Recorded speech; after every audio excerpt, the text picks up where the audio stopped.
What we're concerned with tonight is whether or not it's possible for James to perceive an aura through obstacles. And to determine that, we've agreed upon the following experiment. Would you step over here with me, James, please? Certainly. We're now going to reveal to our audience here in the studio the 5 volunteers behind the screen. Now, each one is standing beneath a letter, A, B, C, D, and E. Now, James, can you see all the auras through this screen here? Yes. You can. I'm now going to ask someone at random to step from behind the screen. I have the names here in my pocket. First of all, will John step around from behind the screen? James, can you still see his aura around his body? Yes. And which position did John come from, do you believe? C. From C? John, would you step into the position C, please? James, if, as you claim, you can see auras through the screen, John should now be standing in the same position as he was when he was behind the screen. Is that correct? Yes. Now, will Helen please come forward?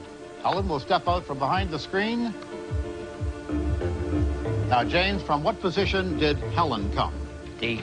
From D. Helen, will you step into position D, please? Can I now ask Andrew to come forward, please? Andrew is the third person from behind the screen. There he is, and there are only 3 spaces left. Which one do you think he belongs in? A. In A. Andrew, would you take position A, please? Now, would Bob please step forward? Only 2 spaces left. Which letter, B or E? E. E. Would you step into position E? And finally, would Danny step forward, please? Of course, there's no choice about which letter James thinks you are, so Danny, you'll take up position B, am I correct? Okay, fine. Just a moment ago, these 5 persons were standing behind the screen. James, if you have them all in the correct order, it will be good evidence that you can see auras through screens, as you have a less than 1% chance of matching all of these 5 correctly by chance alone, just by guesswork. By chance alone, you should get, the expectation is, one of them correct, if it's only chance. Let's see if James managed to beat the odds.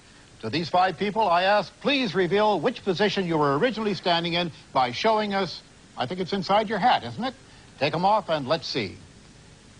C, B, D, A, and E. So out of this, we obtained 2 correct. All right. So, James, you got 2 out of 5 correct, and I take my hat off to you for trying. Would your volunteers please go back to the correct positions in which they actually belong? Take your correct positions, and those 3 move into different spots.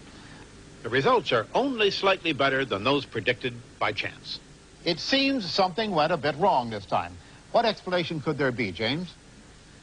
Well, it's quite possible that this has been the first time that I've ever attempted this, right?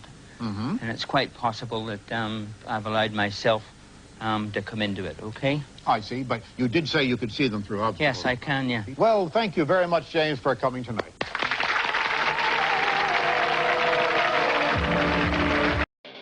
In Chod we trust. Hit subscribe now, that's a must. Chod Munch. Let's go. Sit back, unwind, I expose the fakes every single time. Yeah, you know what I came to do. We gon' share a laugh at every single fool. Now, hop in the driver's seat. Come witness the masterpiece. Got these fakes all mad at me. Be real or you got to leave. Psychic liars, fake gurus. So crazy, must be cuckoo. Guarantee you gon' laugh a bunch. Here with the Chod Munch.